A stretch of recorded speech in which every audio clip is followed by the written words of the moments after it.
what's up? Hello, Katie Colson here. Welcome back to my channel.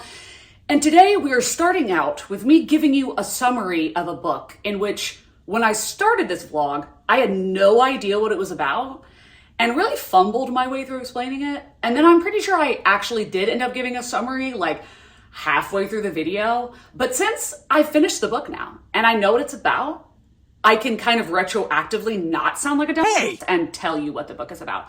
What book, you may be asking? It is Knight's Edge by Liz Kieran. I hope I'm saying that name correctly. I had never ever heard of this book. And when I tell you, Rachel Gibson read a chapter of this on a Try a Chapter with Gabby, and she got me again. She got me again. She got me with Sign Here by Claudia Lux, and she got me with this book. I literally did not know anything of what it was about. She read 2 pages, which is the first chapter, and I was hooked. I don't know what it is about the way that she talks about things, but like, she sold it to me. Hook, line, and freaking sinker. And this is also the first book that I completed on my new Kindle, in which I am well and truly obsessed. Like, well and truly obsessed. Like, look at it, isn't it so cute? Okay, this is a fairly short story. It's about 288 pages, and it is presumably a paranormal horror thriller, but really you can kind of scratch all that. It's a character study. It is a character-based book. And I believe if you enjoyed Woman Eating by Claire Coda, you would also enjoy this book. This has very similar vibes. So that being said, it does deal with, mommy issues and vampirism. But basically in this world, it's a big reflection of the pandemic that we went through because Liz Kieran was writing it during 2020 into 2021. And it's basically instead of SARS, we have Sarah. Now, I read the ebook and I'm not totally sure how it's pronounced. I believe Gabby said that it was pronounced Sarah. I'm not totally sure, but it's S-A-R-A, which in my thought when I was reading it was a direct comparison to S-A-R-S, SARS, and how the world adapted to the fear of this certain infection. So in this book, Saratovs are vampires. It's a Saratov infection or Saratov disease, something like that.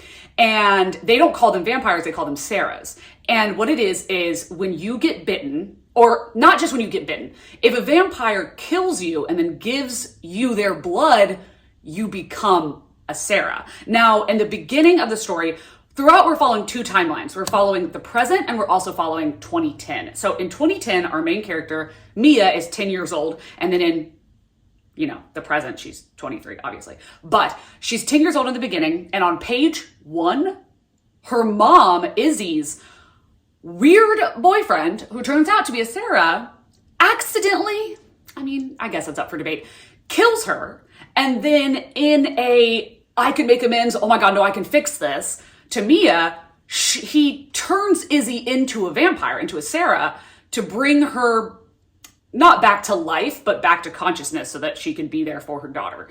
And we get to follow the process of when she's 10 years old, her watching her mom turn into a vampire, like right in front of her eyes, and the world just starting to understand that this is a thing and quickly become overrun, just like it did in the panorama. And people be very afraid of it, just like they were with, and the not knowing what would happen if you got it, not knowing what happens if somebody you love has it. And that's very similar in this book. So her mom cannot go into the sunlight.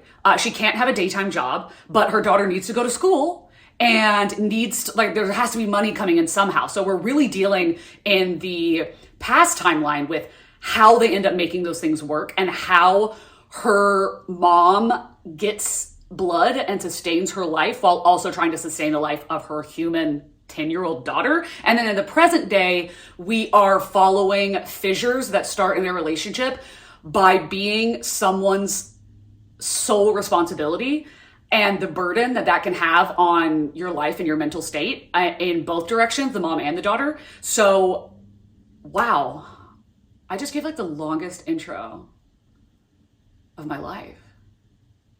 That was so succinct though, like, way to go. So let's throw it back to past Katie. Oh, hello. We're here to talk about the elephant in the room, my new chair. And it's right next to its brother. It's a walking desk, and I have a walking desk.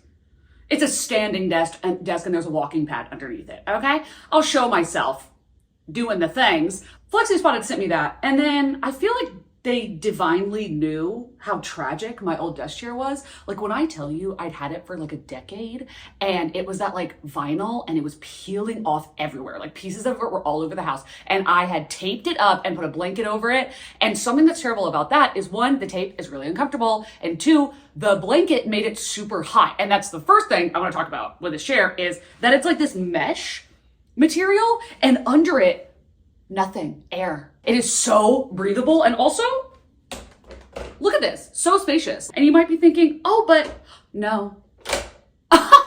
Think again. I truly don't think there's a single part of this chair that you can't adjust.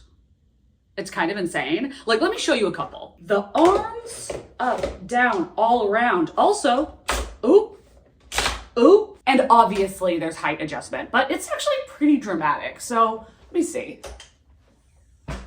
But I don't think you can see that. I'm 5'8" and my feet don't touch the ground. Ooh, I want a deep seat. No, I don't. Yeah, I do. No, I don't. And I almost forgot. One last thing. You want it as a little cushion on your head? You got it. Oh no, I need to be alert. Keep that head pert. Pow. All FlexiSpot products are also BIFNA approved and certified, and that's basically a test that they're put through to make sure that they have structural performance, that they are durable, and they're of a good and sound quality. If you're interested in FlexiSpot, which I know a lot of people were when I showed my standing desk, there's going to be a Black Friday / Cyber Monday Amazon sale, and all of the products are gonna have free shipping between November 24th to November 27th. They're gonna have things up to 50% off, so I highly suggest it. Thank you so much to FlexiSpot for sponsoring this video. I greatly appreciate it, and I greatly appreciate the products. So thank you so much. Let's get back into the video. First things first, we're not gonna talk about this. We're not gonna talk about how I spilled my Dunkin' all over myself while I was driving. Kid spills juice on their favorite dress. Hey, accidents happen. How do you think the kids got here? We're not going to discuss that. Okay, what we are going to discuss is this book. Oh, can you say her? I actually don't know what the cover is. Wow, I never looked at the cover. It's a girl on a bed with her hair. I don't know. It's something. There she is, by Liz Kieran. I want to tell you something. I've never heard of this book in my life until Gabby and Rachel did a taste test reading the first chapter of all of these books. And when I tell you, pretty sure they've only done this twice. And both times, Rachel has got me hook, line, and sinker. I don't know what it is about the way that she talks about these books. Like, maybe it's because she's not like a reader. Like, she's a reader, but not like obsessive, like how Gabby and I are. So when she is like, oh, I'll read that book. Oh yeah, that was good. I'm like, what is it? What about it? What's engaging? And she got me in the last one with Sign Here. When I heard her discuss that, add to cart, read it immediately. And I really liked it. It was good. She was right. And then she read the first chapter, Night's Edge. It was only 2 pages. She sold me. 2 pages of a book and she sold me. I'm going to insert a clip here of her literally selling me a Lamborghini. Like she was a car salesman. So the next book I read was Night's Edge. So I gave that one a 10. Oh, what? I go into this one and it's just like, bam. Okay? Bam. Like, I don't even know. Like, I'll just read you the first sentence. I'm hungry and it's 2 in the morning. The fridge is empty and mom's dead on the couch. What? For someone that's like, I get bored reading, I need some spice. Yeah. That was like, okay, what? So my notes, I just said, what the fuck? So intense, so gripping. Vampires? Question mark. Oh my god, so it says that she has some bite marks exposed on her skin. Oh. And so I was like, oh, wait. And then it's like, he tells me not to watch, but I still keep my eyes open. He holds his bleeding wrist to her blue lips as I finally force my eyes shut, hers opened.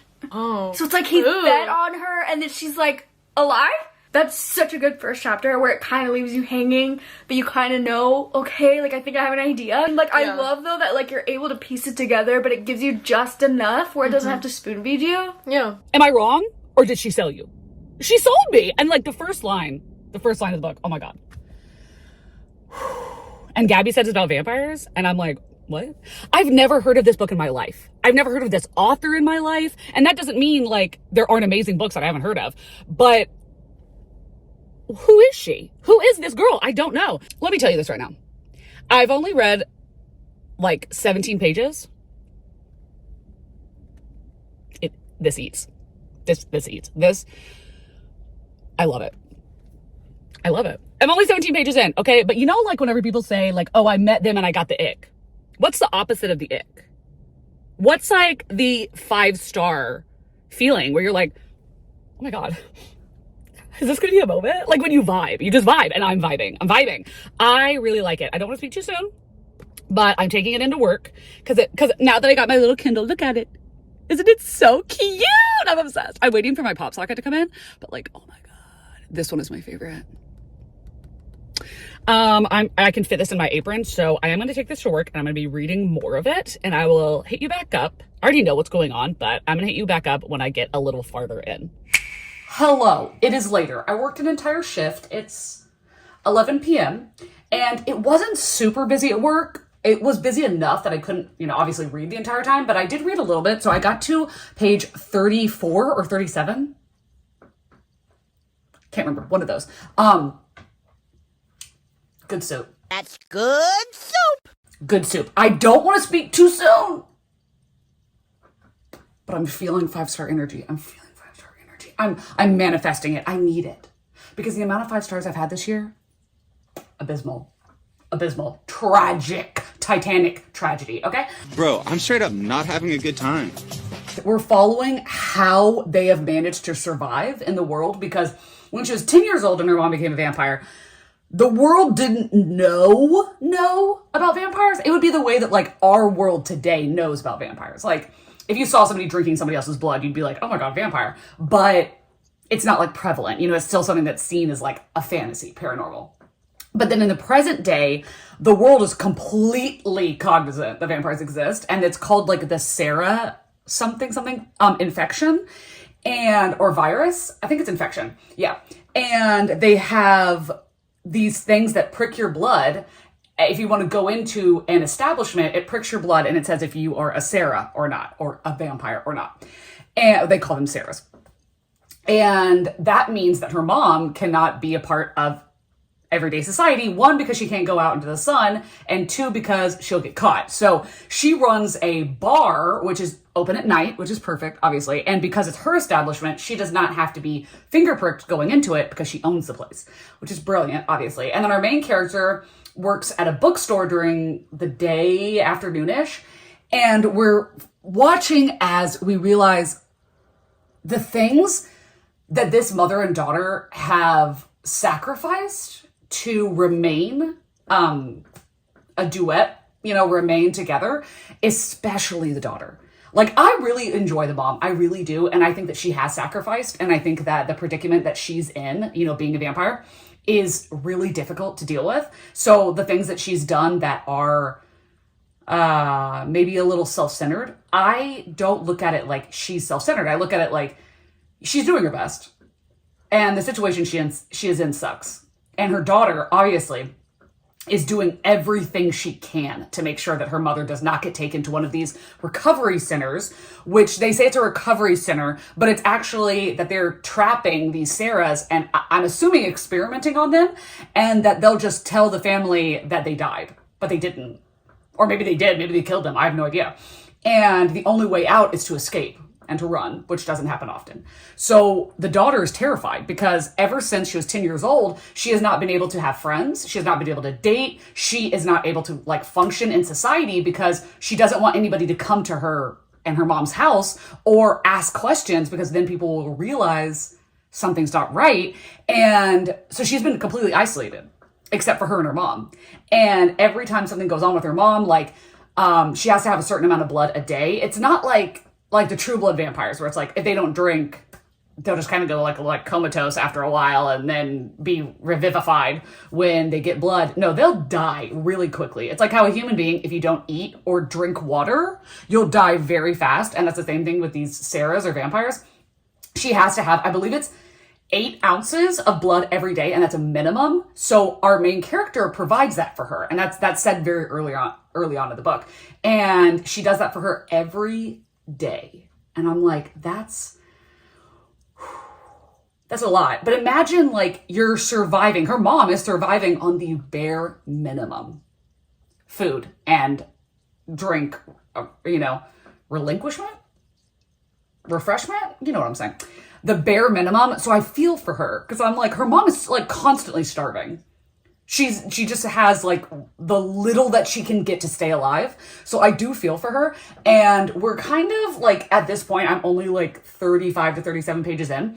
And I am really enjoying it. I care so much about these 2 characters. I really do. Especially our main character. Mia, I care for the most. But Isabella, I care so much. I just think that the way that the vampires are written in this is so realistic, and like realistic emotions and actions in terms of the situation that these characters are in. So I'm rooting for them. Like, I need them to be okay. Do I think they will be? No. But I'm loving it. So anyway, I'm going to continue reading a little bit tonight because I am watching some more sprints. But I might hit you back up tomorrow. I'm at work right now. And we're dead. Okay. Like, dead.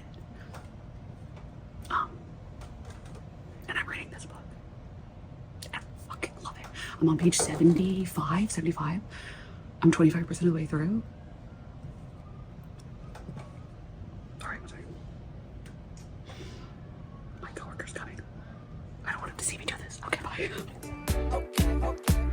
Yeah, intuition, just wanna follow intuition. All my senses tell me I know what you've been thinking. I've been feeling, what if we got up, left this party? Cause I can see you're probably gonna be scrolling feeds all night long. And your friends are drunk, and the DJ keeps playing the same songs, and time isn't moving along. So would it be cool to say, do you wanna escape without ending the night?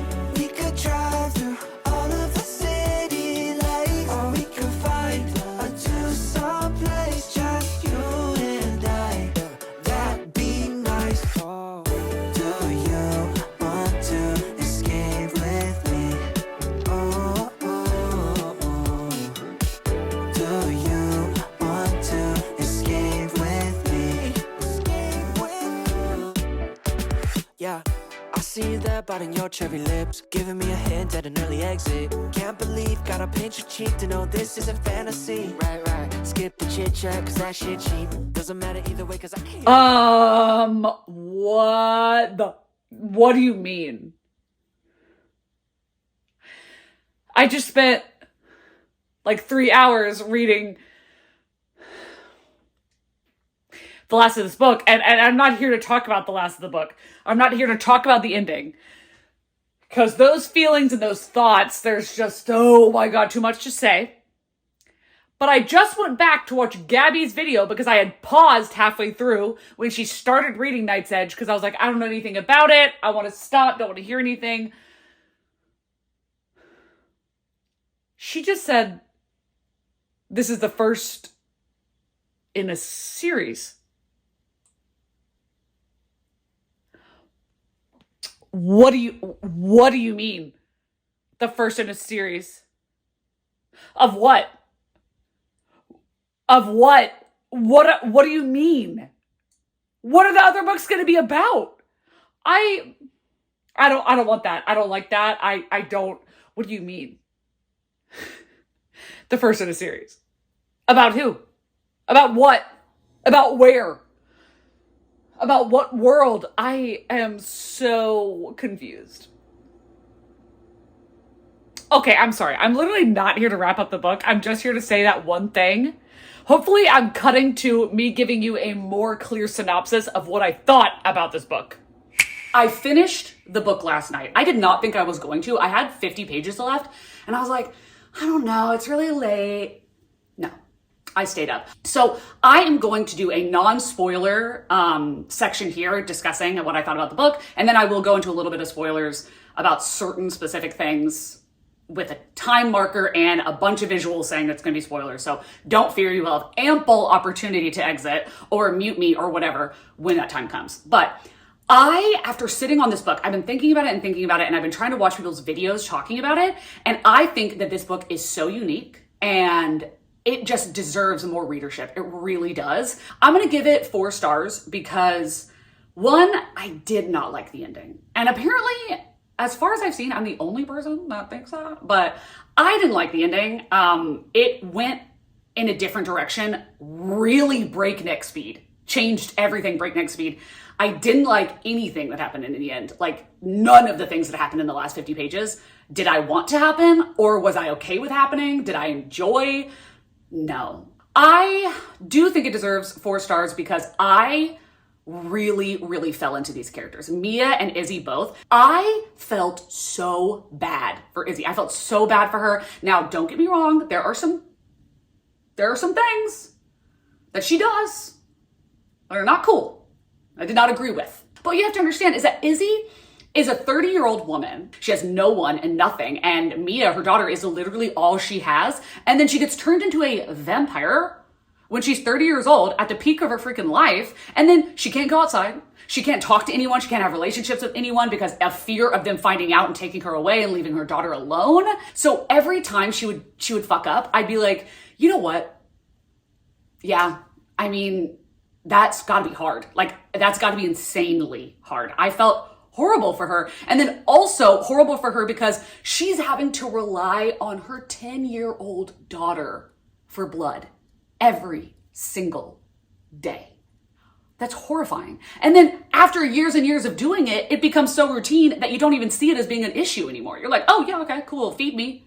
So it's like the mom is being fed by her daughter like how a mom would feed a baby, like breast milk, basically. Like, she relies so heavily on Mia. But then Mia, I felt so freaking bad for her too because she's never known anyone else. She literally, her mom, not only is her mom the person she loves the most, she's the only person that loves her. She's the only person in this girl's life in its entirety. She's never made a relationship with anyone else. She doesn't communicate with anyone else. She doesn't go anywhere else. So anytime her mom does something that's not okay, because she's basically going through like a rebellious teenage phase of her vampirehood, her daughter forgives her because that's all she has. And she protects her within an inch of her life because if one of them dies, the other one is just alone. And what do they do then? They have no idea how to live without each other because they've never lived without each other as in this predicament of being a vampire or having a vampire as a caretaker / you're taking care of them. Okay. Anyway, I'm going to end up giving this 4 stars. I highly suggest it. It is well written. It's very fast. It goes by very quickly. The lesbianism and the vampirism, stunning. There are some really freaky parts of it. Like, it's not horrifying, but there are moments, just random sentences that will kind of be like, okay. Like the garden shears. I had to set the e-reader down. I was like, Kindle, you're just gonna take a break for a second, okay, my dude? If you're leaving the video now and you want to leave a comment, but you're not sure what to leave, then leave the vampire emoji. He, she, they, whichever one you want to leave the vampire emoji down below. Thank you so much for joining. And now let's get to the spoilers. Okay, this is what I have to say.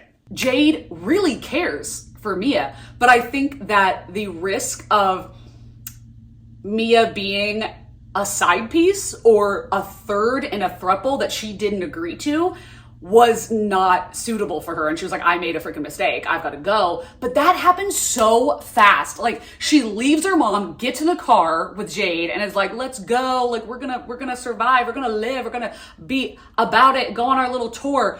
And then Jade tells her like, oh yeah, by the way, like, I haven't actually left Gabby yet.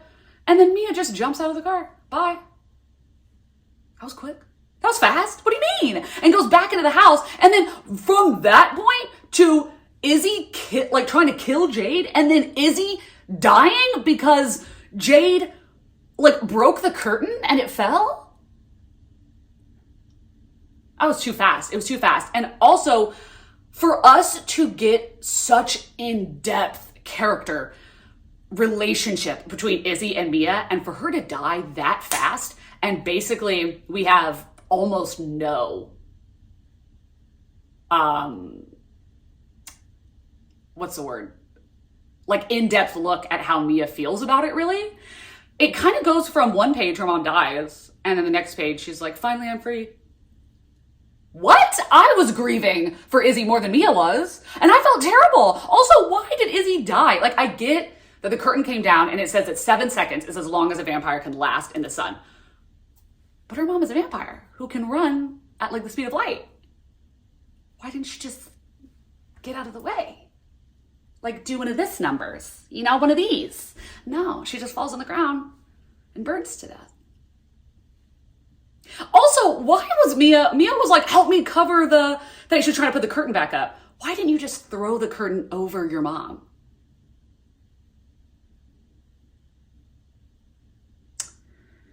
I don't know. That wasn't good enough for me. It wasn't good enough for me. When the mom is like, Devin's got a plan. I've got a plan. We've got a plan. And she won't tell Mia what it is. And she's like, just trust me. Like, this is the only way. It's going to be for the best.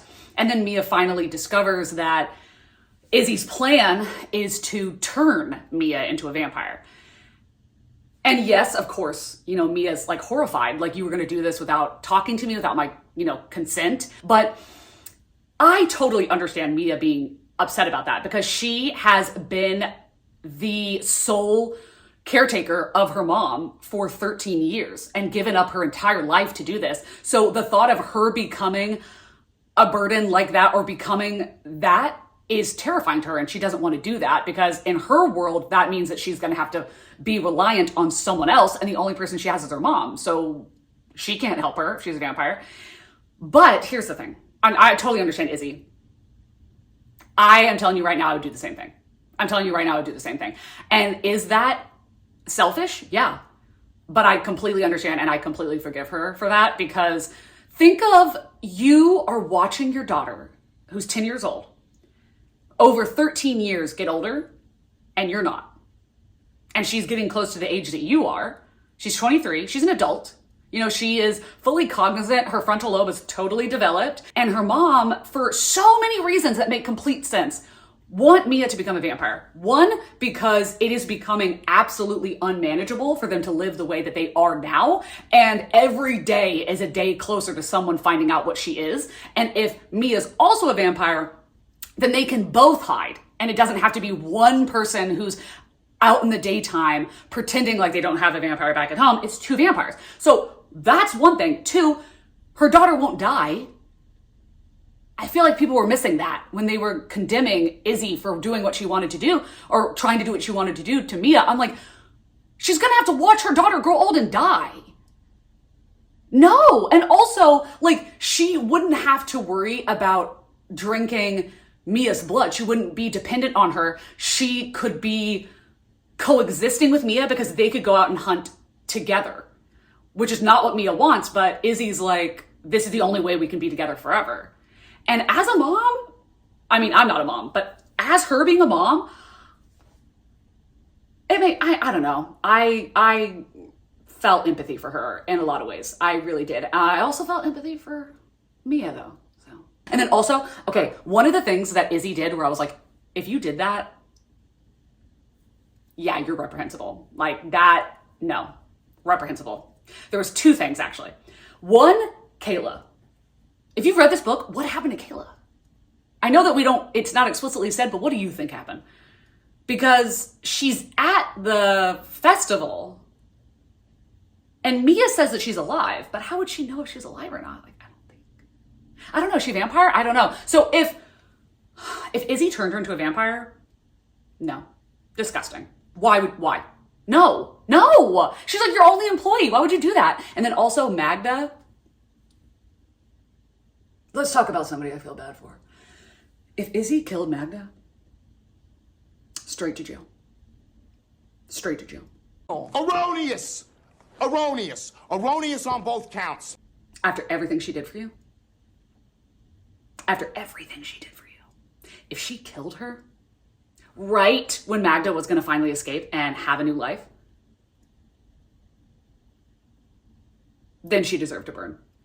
I'm saying it. I'm saying it. Izzy deserved to burn if she killed Magda. I'm so serious. And we don't get clarification on that. Mia just assumes that she did. Okay, sorry. I feel like I've been talking for an absolute age. So, if you've gotten this far into the video with full spoilers, what should we leave with full spoilers? Okay, well, it's called Knight's Edge. So leave a moon and a knife emoji. Like edge, like a knife, blade edge, and night, like the moon.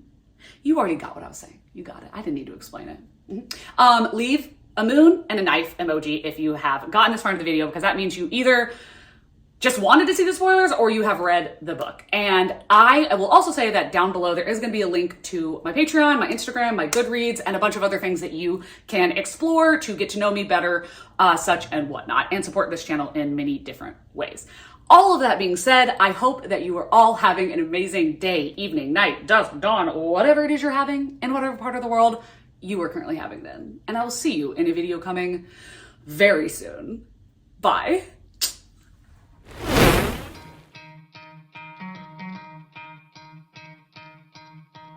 You could try to play it, but you're never gonna beat me. Look the other way, what I'm doing ain't easy. Bloody hands stained from the people who deceive me. Muddy hands break through the chains, go free me. Looking for change, looking for pain. Pulling a mob, pushing a train. I'll never stop, stick to a lane. Pick up the pieces and go rearrange.